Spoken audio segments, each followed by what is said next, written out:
This is not surprising at all.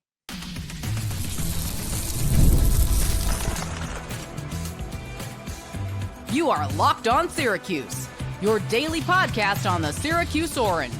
Part of the Locked On Podcast Network, your team every day. Elijah Choppa Moore is entering the transfer portal per On Three's Joe Tipton. Let's talk about it here on Locked On Syracuse. Hello, everyone. I'm Jackson Holzer. This is Locked On Syracuse, and thank you for making us your first listen of every single day here on the Locked On Podcast Network, your team every day. Of course, we're always free and available wherever you get your podcasts. I cannot say that I am surprised one bit with Elijah Choppa Moore entering the transfer portal. Later on, we'll talk about what's next for Syracuse basketball. Who else might enter the portal? Because at this point, it's like the scene from the movie Miracle. Herb Brooks, he's just skating his players up and down the ice, and he's yelling, again, again, again. Well, again, a Syracuse basketball player enters the portal. Just a quick bio on Elijah Choppa Moore. He's entering the transfer portal per On Three's Joe Tipton. He was a consensus 4-star recruit in the class of 2024 for Syracuse. And in his freshman season, he averaged 5 points a game on 39% shooting from the field and 32% from the three-point line in 16 minutes a game. He did deal with an injury towards the end of the season. I am not surprised, and here's why I'm not surprised. There's just not enough opportunities for Elijah Choppa Moore next season. The guard room, as it stands right now for Syracuse, even without Choppa Moore, is going to be crowded. You got Luke Fennell, a freshman point guard coming in from Australia, okay? And then it's likely that Syracuse basketball will try to add a starting point guard in the transfer portal, or at the very least, they're probably going to add a point guard in the portal. So that's 2 point guard spots, and Elijah Choppa Moore isn't even a point guard. He's a 2 guard, but he can kind of handle the ball a little bit, so you have to mention the point guard. Well, how about the shooting guards? You got JJ Starling, which as of right now, Saturday, March 22nd at 5:55 p.m. Eastern at the time I'm recording this, Starling is eligible to return, and he hasn't entered the portal yet, knock on wood. But even if Starling were to enter the portal, Syracuse basketball is going to try to replace him. And it's not Elijah Choppa Moore 1-for-1. They're going to try to go in the portal and find someone who can replace JJ Starling from the 2-guard spot. Someone who can really start. And then you got Kyan Anthony coming in. Top 30 high school recruit in the country. He's much higher rated than Elijah Choppa Moore was when he was coming in as a true freshman, albeit Elijah Choppa Moore did have 1 year of experience. But you know Kyan Anthony's going to play next season. They're not just going to sit him on the bench the entire year. So you got Kyan Anthony, and you got JJ Starling at the shooting guard, or if Starling doesn't return, a transfer portal shooting guard. You're probably going to add a portal point guard, and you got Luke Fennell. So that's starting point guard, backup point guard, starting 2 guard, backup 2 guard, right there. Where's Elijah Choppa Moore supposed to go? Small forwards? They're probably going to add 1, if not 2, small forwards in the transfer portal. Remember, Jair Davis, he's out of eligibility. Chris Bell, he's out of eligibility, or he transferred, Chris Bell transferred earlier today. So they're probably going to add a couple more forwards. And you also got Aaron Womack, a freshman, coming in. He might not play a ton, but he is on the roster. So overall, this is why I believe that Elijah Choppa Moore was going to enter the portal. I don't see a lot of opportunities for him on the roster next season. He could develop into a great player. And if he does develop into a great player, Well, that's a huge indictment on Syracuse basketball. If he goes to another program, high major, and averages 15 points a game and becomes one of the best 3-and-D players in the country, oh boy.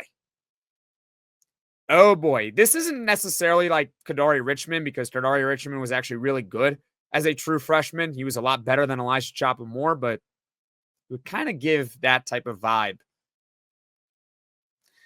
I don't know, Syracuse. You better be right. But I cannot say that I am surprised. Elijah Choppa Moore is entering the transfer portal per On Three's Joe Tipton. We are reacting to it here on Locked On Syracuse, and I just want to wish Elijah Choppa Moore nothing but the best in his future. Coming up, we'll talk about what's next for Syracuse basketball. We're all about the stats because numbers don't lie. And when it comes to the all-new Nissan Armada PRO-4X, the numbers are on an MVP level. With the ability to tow up to 8,500 pounds, it can quite literally carry the whole team plus the gear wherever you need to go. It's powered by a twin-turbo V6 engine, delivering the strength and performance to handle highways, back roads, and everything in between. And with room for up to 8 people, the Armada PRO-4X is built for big crews, big adventures, and even bigger memories. Whether you're exploring off-road trails or rolling up to the arena, the Armada PRO-4X brings power, versatility, and style wherever you go. Take your adventures to new heights in the all-new Nissan Armada PRO-4X. Learn more at nissanusa.com. Daylight savings snuck up on us again, and if you're feeling that lost hour of sleep, 5-Hour Energy has your back. The extra sunshine means more time for fun, but sometimes you need a little boost to power through. Whether you're staying up late watching the NCAA tournament, squeezing in a round of golf after work, or just trying to keep up with your busy day, 5-Hour Energy gives you that quick, refreshing pick-me-up whenever you need it. I've been staying up late watching all the tournament action, and 5-Hour Energy helps me keep up the next day. Head to 5hourenergy.com to find over 15 flavors to choose from, including watermelon, blue raspberry, and peach mango. You can even build your own 12-pack or 24-pack delivered right to your door. Need one now? Grab a 5-Hour Energy shot at your local grocery or convenience store. They're everywhere. Stock up today and stay energized. Now what? That's the question I think that myself and many of you all are asking about Syracuse basketball. Let's start with what we know before we talk about what's next for the Orange. We know as of right now that 3 players on the roster are expected to enter the transfer portal. You got Elijah Choppa Moore, you got Chris Bell, that happened earlier today, and you got Kyle Cuff, which happened yesterday. The reason why I say expected is because technically, the portal does not open until Monday, March 24th. So as of right now, they are still on the Syracuse roster, but it's being reported. It's out there. They are entering the transfer portal. Let's leave it at that. None of those 3 players appear to be big losses for Syracuse, unless if Elijah Choppa Moore and or Chris Bell and or Kyle Cuff somehow go somewhere else and develop into elite players. That would be an indictment on Syracuse, like I said earlier with Elijah Choppa Moore. With that, Syracuse has 7 open scholarships remaining. That's a lot of them. The NCAA now allows for 15 scholarships as opposed to 13. And so there are 4 possible returning players left for the Orange. You got JJ Starling, Donnie Freeman, Peter Mastorovich, and Chance Westry. Now let's talk about what's next, okay? I expect that Chance Westry is going to enter the transfer portal.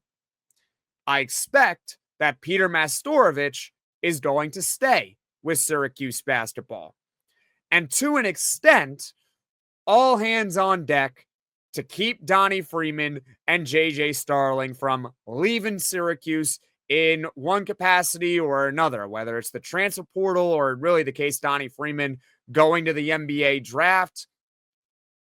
You want JJ Starling and Donnie Freeman on the roster for Syracuse next season, because if they leave, it starts getting really dicey as far as putting together a roster that's capable of making an NCAA tournament next season. Now, obviously, you can't give these guys blank checks. Yes, JJ Starling and Donnie Freeman are really good players. You want to keep them? but there's got to be a walkaway price at some point. That's up for Syracuse and their staff to decide what that price is. But my point being is that as much as it is all hands on deck and as much as you want to prioritize them, you got to be able to walk away at some point. If they demand too much, they demand too much. That's all I'm going to try to say, or that's all I'm going to say on that. So that's what's next. We're just going to wait and see on Chance Westry, JJ Starling, and Donnie Freeman. Of course, Starling and Donnie being the highest priority, and Peter Mastorovich, I don't expect anything different to occur. That's it for this mini edition of Locked On Syracuse. Thank you all so much for watching. Thank you all so much for listening. If you like this podcast, be sure to hit that like button. If you really enjoy the podcast, be sure to hit subscribe, tell all your friends, and honestly, turn on those notifications so you know right away when I am dropping the next podcast, because, folks, there's just been so much news recently with Syracuse basketball. I'm going to do my best to get to everything in a timely manner. I will see you all again soon.